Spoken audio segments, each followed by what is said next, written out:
12 जुलै 2025 rain और shine नावाची Korean series 16 एपिसोड्सची मोठे एपिसोड्स ची सिरीज संपवली.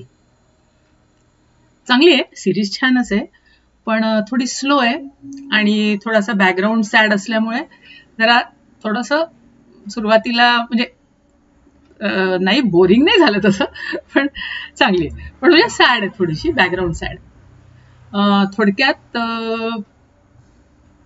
म्हणजे आहे टिपिकल लव्ह स्टोरीज, पण ती लव्ह स्टोरीला बॅकग्राऊंड आहे की एक ऍक्सिडेंट झालेला असतो मॉलचा आणि त्या मॉलच्या खाली बरेच लोक दबून मेले असतात, गाडले गेले असतात, म्हणजे ज्यांच्या डेड बॉडी पण सापडल्या नसतात, आणि काही जणांचे जे जखमी झाले, काहींच्या डेड बॉडी सापडल्या असतात, त्यांना रेस्क्यू करतात आणि त्यांना कॉम्पन्सेशन पण दिलं गेलं असतं. तर अशा त्या मॉलच्या खाली 2 मुलं, म्हणजे एक मुलगी आणि एक मुलगा असे दबले असतात आणि त्यांचं तिथे मग कन्व्हर्सेशन होते, सोडवण्याकरता हे करतो, आणि तो मुलगा मुलीला हेल्प करतो रेस्क्यू करण्याकरता. पण तिला रेस्क्यू केल्यानंतर जे इतर रेस्क्यू करणारे असतात ते ह्याला विसरून नाही जात, म्हणजे त्यांना तो दिसतच नाही, आवाज येतो त्याची आवाजही येत नाही, आणि तो एका डेड बॉडी बरोबर, म्हणजे आधी तो दुसराही मुलगा त्यांच्या बरोबर जिवंत असतो, पण नंतर तो मुलगा मरून जातो. तर त्या डेड बॉडी बरोबर जवळपास तो 10 दिवस तिथे असतो तो मुलगा, आणि मग नंतर रेस्क्यू टीम त्याला रेस्क्यू करते.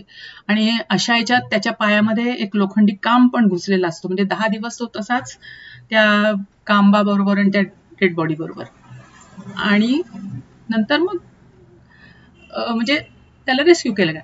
आणि मग सिरियल ऍक्च्युली मग सुरू होते की आता त्याच जागेवर नवीन कन्स्ट्रक्शन सुरू होणार असतं 10 वर्षानंतर. तर आता ती मुलं पण मोठी झालेली असतात, आणि त्या जो मुलगा असतो ज्याच्या पायामध्ये काम आणि हे घुसलेलं असतं त्याचं नाव असतं गँगडू. तर त्या गँगडूचे वडील तिथे त्या वर्कर असतात, कन्स्ट्रक्शन वर्कर तिथे, आणि त्यांच्यावर असा आरोप लावला गेला असतो की ते काही लोखंडी सळ्याण काम त्यांनी चोरायचा प्रयत्न केला, आणि त्या चक्करमध्ये ते कोलॅप्स जेव्हा झालं तेव्हा ते तिथेच होते आणि ते मेले. त्याच्यामुळे गँगडूला कॉम्पेन्सेशन दिलं गेलं नसतं. आणि हिच्या म्हणजे हिची बहीण पण म्हणजे मेली असते, जिला रेस्क्यू केलेलं असतं, तर तिची बहीण तिथे मेली असते. तर ह्या लोकांनाही काही कॉम्पेन्सेशन दिलं गेलं नसतं, कारण त्यांनी म्हणजे त्यांच्याशी भांडण वादावादी अशी बरीच केली असते, एक नॉमिनल कॉम्पन्सेशन काहीतरी दिलेलं असतं. तर अशा याच्यामध्ये, अशा या सिच्युएशन मध्ये तो गँगडू ला एका म्हाताऱ्या बाईनी सपोर्ट करून वाढवलं असतं. ती स्वतः मिलिटरीमधून वगैरे रिटायर झालेली असते, एका गँगवाले ऑफिसमध्ये पैसे कलेक्ट करायचं काम करत असते, आणि नंतर स्वतःचा दवाखाना पण चालवत असते. तर अशा याच्यात गँगडूनी त्या लोकांकडनं पैसे घेतले असतात उसने, आणि ते वसूल करण्याकरता म्हणजे ते लोक त्याला त्रास देत असतात आणि हा आपला थोडं थोडं देत असतो. तर त्यावेळेस तिला तो जाणवला असतो की हा इमानदार आहे, हा पैसे बुडवणार नाही, त्याच्याजवळ खरेच पैसे नाही आहेत, त्याच्यामुळे ती त्याला मग सपोर्ट करत असते त्याला. आणि त्या ऍक्सिडेंटमध्ये ह्याचं लिव्हर डॅमेज झालेलं असतं, ते त्याला माहित नसतं, आणि पाय तर सतत दुखत असतो तो रॉडवाला, त्याचं ऑपरेशन वगैरे झालेलं असतं सगळं ते रॉड, पण तो पाय त्याला त्रास देत असतो. तर त्याच्याकरता तो आधी पेन किलर खात असतो. आता ही पण त्याला पेन किलर देत असते म्हातारी, पण तिने सांगितलेलं असतं की हे जास्त खायचं नाही, तर तुझं लिव्हर डॅमेज होईल, आणि ऍक्च्युली तेच झालेलं असतं हळूहळू. आणि अजून एक त्याचा एक मित्र असतो जो थोडा मेंटली हे असतो, तर त्याची आई पण ह्याला सपोर्ट करत असते, म्हणजे कधी तो त्याच्याकडे झोपायला, जेवायला वगैरे, म्हणजे असं चालू असतं. तर अशा ह्याच्यात तो आपलं मिळेल ते काम करत असतो. म्हणजे तर जेव्हा मग कळतं की हे कन्स्ट्रक्शन सुरू होणार आहे वगैरे, आणि त्याच जागी आहे. तर मग तो जातो तिथे की मला पण काम पाहिजे वगैरे म्हणून. आणि ही जी मुलगी असते ती पण, जिची बहीण म्हणजे मेली असते, तर आई वडिलांचं त्यांच्या आधीच थोडंसं खाटखूट पटत नसते, आणि त्याच्यात ही मुलगी म्हणजे त्यांची एक लहान मुलगी मेली म्हणून दोघेही एकमेकांना दोषारोपण करतात, आणि शेवटी त्यांचं म्हणजे डायव्होर्स ऍक्च्युली नसतं झालं, पण वेगळे राहत असतात. तर वेगळे राहतात म्हणजे वडिलांनी मग एक छोटंसं रेस्टॉरंट उघडलं असतं, आणि आईनी एक बाथ स्पा असं सुरू केलं असतं, म्हणजे ब्युटी पार्लर कम स्पा, आणि तिथे मग ही आई आणि मुलगी राहत असते. मुलीचं नाव असतं मनसुख. तर तिची पण मग एक मैत्रीण असते जी कार्टून बनवत असते, कार्टून स्टोरीज लिहित असते. तर मग ती कधी तिथे तिच्याकडे जाते, तिच्याकडे राहते. तर ती पण असंच मिळेल ते काम वगैरे करत असतं. मग तिला पण जेव्हा कळतं की इथे सुरू होणार आहे आणि त्यांना आर्किटेक्टची गरज आहे, तर मग ती पण तिथे अप्रोच करते आणि तिला मिळतं काम. मग अशा प्रकारे ह्यांची दोघांची भेट होते पुन्हा, की हा वर्कर म्हणून आणि ही आर्किटेक्ट म्हणून त्या ऑफिसमध्ये. आता त्या ऑफिसमध्ये म्हणजे जे पूर्वी हे असतात, म्हणजे मॉल पूर्वी जो कोलॅप्स झालेला असतो त्यावेळेस जे मालक असतात, तर त्यांचा मुलगा आता मालक असतो, त्यांनी हे सगळं सुरू केलं असतं. आणि त्यांनी आपल्या हाताखाली जो आर्किटेक्ट ठेवला असतो तो पण त्या ऍक्सिडेंटमध्ये त्यांच्या वडील ला रिस्पॉन्सिबल धरल्या गेलं असतं, की त्यांच्यामुळे तो ऍक्सिडेंट झालाय, आणि त्यांनी नंतर सुसाईड केलेलं असतं. म्हणजे त्यांची जी काय म्हणायचं त्याला आर्किटेक्चर रचना होती ती चुकीची होती वगैरे वगैरे असं त्यांच्यावर ब्लेम केला असतो. पण तसं काहीही नसतं ऍक्च्युली, पण त्यांच्यावर खूप ब्लेम होतं, त्याच्यामुळे त्यांनी सुसाईड करून घेतलं असतं. आणि त्या ह्याच्यामध्ये त्याची आई त्या मालकाबरोबर म्हणजे राहायला लागते आता ती.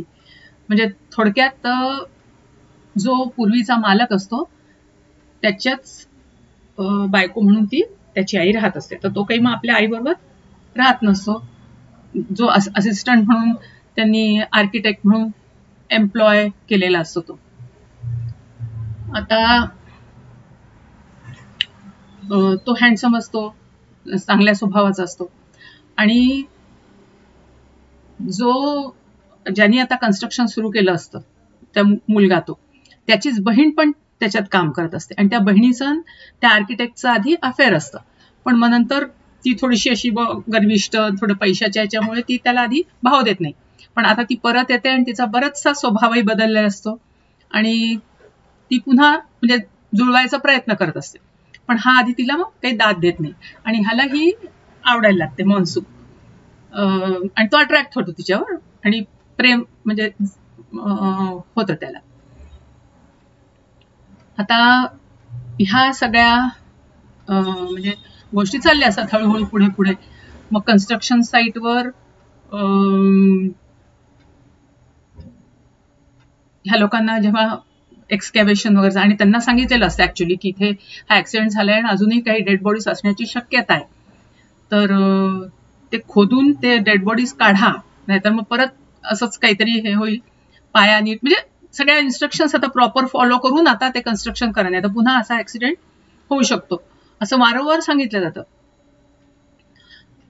पण तरी त्यांनी ते काम सुरू केलेलं असतं थोडंसं दुर्लक्ष करून, आणि मग नेमका हा गँगडूलाच ते एक्सकॅव्हेशनच्या वेळेस बोन्स आणि काही काही सापडतात. मग तो खूप हे होतो, फ्युरियस होतो, म्हणजे राग येतो. तो तसा खूप स्ट्रेट फॉरवर्ड असतो. मग त्याची सारखी वादावादी, भांडणं हे ते असतात. पण मग हा चांगला असतो आर्किटेक्ट, त्याच्यामुळे तो ऐकून घेतो आणि तो त्याला कन्व्हिन्स करायचा प्रयत्न करत असतो, जो मालक आहे तो. आता त्या मालकाच्या बायकोचं पण पटत नसतं, प्रेम नसतं तिचं, त्याच्यामुळे हा आपला एक प्रॉस्टिट्यूट ऍक्च्युली नसते ती, पण म्हणजे अशी जी धंदा करणाऱ्याच बायका असतात, तर सोफेस्टिकेटेड सो कॉल्ड, तर ती, आणि ती ह्या गँगडूची मानलेली बहीण असते. म्हणजे त्यांनी त्याला तसं सांगितलं असते की माझी बहीण आहे म्हणून. आणि तिनेच ऍक्च्युली त्याचं रिकमेंडेशन केलं असतं की माझा भाऊ आहे मानलेला आणि त्याला तुम्ही काम द्या म्हणून. तर मग तो तिला म्हणतो की कसं काय तू अशा हे माणसाला हे केलं. तर ती म्हणते नाही तो बरोबर आहे तुमचं. आणि ती खूप प्रॉपरली त्याला समजावत असते वगैरे. म्हणजे त्यांचं रिलेशन तसं खूप चांगलं असतं त्या मालकाचं आणि त्या मानलेल्या बहिणीचं. हळूहळू पण गँगडूला त्रास व्हायला लागतो. थकणं, नाकातनं रक्त येणं, एक्झॉस्ट होणं. तर ते म्हणजे त्याला दादी त्याला म्हणतेस की तू एकदा आणि त्याची जी खरी बहीण असते गँगडूची ती ऍक्च्युली डॉक्टर होत असते. म्हणजे फायनल इयर तिचं इंटर्नशिपच चालू असते हॉस्पिटलमध्ये. तर ती पण त्याला पुष्कळ इन्सिस्ट करते की तू ये आपण तुझं चेकअप करू. पण तो काही ऐकायला तयार नसतो. नंतर मग दादीचं पण तब्येत खराब होते. ती मरते. तर मरताना ती सगळी तिची प्रॉपर्टी याच्या नावाने करते गँगडूच्या. त्याच्यामुळे मग गँगडू सगळं त्याचं लोन बिन सगळं चुकवून टाकतो आणि मग प्रॉपर व्यवस्थित सगळं ड्रेस घेणं हे ते म्हणजे पुन्हा जरा व्यवस्थित हे करतो. आता ह्या दोघांचं मग गँगडूचं आणि हिचं मॉन्सूकचं हळूहळू अफेअर सुरू होतो. म्हणजे त्याला ती आवडायला लागते, ह्याला आवडायला लागतो. मग दोघंही डेट करायला लागतात, फिरायला लागतात. तर मग ह्याला ते थोडंसं आवडत नाही आर्किटेक्टला. तर आर्किटेक्ट थोडंसं ते तिला बोलून पण दाखवतो की तू असं कोणाबरोबर गेलेली किंवा कोणाचा विचार केलेला दुसऱ्याचा मला कसं तरी होतो, त्रास होतो. तर ती म्हणते ठीक आहे मी याच्या पुढे नाही करणार असं वगैरे ती म्हणते. पण मग ती जी ह्याची काय म्हणायचं त्याला मालकाची जी मुलगी असते तर ती पण त्याला पुष्कळ समजावायचा प्रयत्न करते. पण तो अजून तिच्याच प्रेमात असतो. हळूहळू ही गँगडूला खूप समजून घेते आणि म्हणजे ती मालकीण. आणि मग गँगडूला त्रास तो जो नंतर मग त्याला असं भास आणि गँगडूला भास पण व्हायला लागतात त्या मुलाचेच जो मेला असतो ज्याच्या डेड बॉडी बरोबर तो 10 दिवस असतो की तो आपल्याला बोलवतोय आणि तो म्हणतो मला वाचवलं नाही वगैरे. म्हणजे असं त्याला ते सायकोलॉजिकल थोडासा प्रॉब्लेम व्हायला लागतो. मग सगळे म्हणतात नाही त्या डेड बॉडी व्यवस्थित रिकव्हर केल्याशिवाय आणि नाही तर मग ते लोक त्या मुलाचं घर शोधून काढतात. तर तो मुलगा आधीचा हिचा म्हणजे ते 10 वर्षापूर्वीचा तिचा बॉयफ्रेंड असतो आणि त्यालाच भेटायला म्हणून ती त्या मॉलमध्ये म्हणजे तिने त्याला तिथे बोलवलं असतं मॉलमध्ये आणि ती आपल्या बहिणीला घेऊन तिथे गेली असते. तर तिला जेव्हा कळतं की तो मुलगा म्हणजे हाच आहे ज्याच्याबरोबर गँगडू 10 दिवस होता तर मग ती स्वतःलाच म्हणजे हे मानते की मीच रिस्पॉन्सिबल आहे त्याच्या मृत्यूला कारणीभूत मीच आहे असं वगैरे सारखं होते. आता तिची जी दुसरी मैत्रीण असते ती कार्टुनिस्ट तर तिचा पण प्रॉब्लेम असतो. ती पण हँडिकॅप वगैरे असते. मग तिला कोणीतरी मागे कमेंट केलेलं असतं पण मग तोच मुलगा तिला पुन्हा हेल्प करतो. त्याच्यामुळे आता त्या दोघांचं चांगलं जमलेलं असतं. म्हणजे तो तिची केअर करत असतो. त्याच्यामुळे आता मनसुखला जास्त तिची काळजी घेण्याची गरज नसते. त्याच्यामुळे ती जास्तीत जास्त वेळ गँगडू बरोबर घालवत असते. पण आता हे केल्यावरती स्वतःला हे जेव्हा कळतं तिला की तोच मुलगा होता आपला म्हणजे बॉयफ्रेंड तर ती स्वतःला लांब करायला बघते ह्याच्यापासून गँगडूपासून. तर गँगडूला काही आधी कळतच नाही की का हे असं करते. मग कळतं त्याला. मग तो म्हणतो ठीक आहे जोपर्यंत तुला वाटणार नाही तोपर्यंत तू हे नको करू. आणि मग त्याची बहीण पण त्याला इन्सिस्ट करते की तू हे करून घे चेकअप. मग तो ऐकतो. चेकअप होतो. मग त्याच्यात तेच दिसतं की लिव्हर ट्रान्सप्लांट शिवाय दुसरा पर्याय नाहीये. आता लिव्हर ट्रान्सप्लांट करता लिव्हर डोनेट कोण तर खूप जण तयार होतात लिव्हर डोनेट करायला. त्याचे तो मित्र त्याची ती मानलेली बहीण असे बरेच जण. पण हा म्हणतो मला लोकांचं हे करून आणि 65% लिव्हरचा पार्ट द्यायचा असतो. त्याच्यामुळे तो म्हणजे मला लोकांचं हे करून मला घ्यायचं नाही. त्याच्यामुळे तो हॉस्पिटलमध्ये राहायलाच तयार होत नाही, सारखा आपल्या येत जातो. तर अशा याच्यातच एकदा तो एकदम मनसुखशी बोलताना कोलॅप्स होतो आणि मग त्याला अर्जंटली हॉस्पिटलाइज करावं लागतं. आणि मग त्याच वेळेस लकीली तिच्या बहिणीला कॉल येतो की एका कुठेतरी ऍक्सिडेंट झालाय आणि त्या म्हणजे जर तुम्ही इमिजिएट आला तर त्याचं लिव्हर आपण ह्याला हे करू शकतो. आणि मग अशा ह्याच्यामध्ये त्याचं लिव्हर ह्याला ट्रान्सप्लांट केलं जातं. आता इथे फक्त त्या लास्ट एपिसोडमध्ये खूप छान म्हणजे घेतलं की तो कोलॅप्स झालाय असं दाखवलंय आणि मग नंतर एकदम सगळं असं दाखवलंय की ती जी प्रॉस्टिट्यूटचं काम करत असते मानलेली बहीण, तिने त्याला सोडून दिलंय त्या मालकाला. पण मग नंतर मालकच म्हणतो की तू म्हणत होतीस ना माझी बायको माझ्यावर प्रेम करते, तुझ्या करते म्हणून मी तुम्हाला सोडून जाते. तर नाही, ती आता मला डायव्होर्स दिलाय तिने, कारण मला आता ह्या लोकांनी काढून टाकलंय डायरेक्टरच्या पदावरून, बहिणीने आणि त्या बहिणीनी. आणि आर्किटेक्ट पण ती फर्म सोडून दुसरीकडे आपला गेला असतो. त्याला वेगळं आपलं विश्व त्यांनी उभं केलं असतं. त्याचे ह्या मनसुखच्या आई वडिलांनी पण डायव्होर्स घ्यायचं ठरवलं असतं, म्हणजे आपलं पटत नाही तर किती दिवस इतके ताणायचं. तर तिचे वडील आता दुसरं ड्रायव्हिंगचं वगैरे काहीतरी काम करत असतात, बस ड्रायव्हरचं. आणि हिची आई आता त्यांना पैसे मिळालेले असतात भरपूर, म्हणजे ते पण एकदम कळतं की हा बरा झालाय, लिव्हर ट्रान्सप्लांट झालंय यंगडूचं. आणि मनसुखनी प्रयत्न केला असतो ते सगळे जुने ब्लू प्रिंट्स वगैरे मागवून, आणि त्याच्यात हे क्लिअर झालेलं असतं की त्या गँगच्या वडिलांनी चोरी नसते केली, ते रिपेअर करायचा प्रयत्न करत असतात आणि तो सगळा भंगार माल ते बाहेर काढत असतात तिथून, त्या जागेतून. आणि त्यावेळेसच ती कोलॅप्स झालेली असते, त्याच्यामुळे त्यांची चूक नाहीये. त्याच्यामुळे मग त्याला कॉम्पेन्सेशन पण मिळालं असतं भरपूर.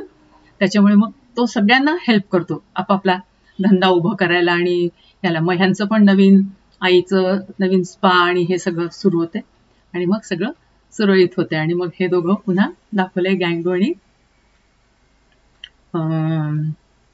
मनसुख पुन्हा एकत्र येतात आणि त्यांनी जसं ठरवलं असतं की आपण एकमेकांना जीवनभर साथ द्यायचा, तसं मग ते कंटिन्यू करतात. म्हणून रेन और शाईन असं नाव आहे त्याचं. म्हणजे कधी दुःख तर कधी आनंद, तर असं सुख दुःख जीवनामध्ये चालूच असतात आणि त्याच्यात आपण एकमेकांच्या बरोबर राहायचं असतं. तर ओव्हरऑल छान आहे सिरियल, एक पाहावी अशी आहेच आणि छान केली आहे त्या लोकांनी, आवडली मला.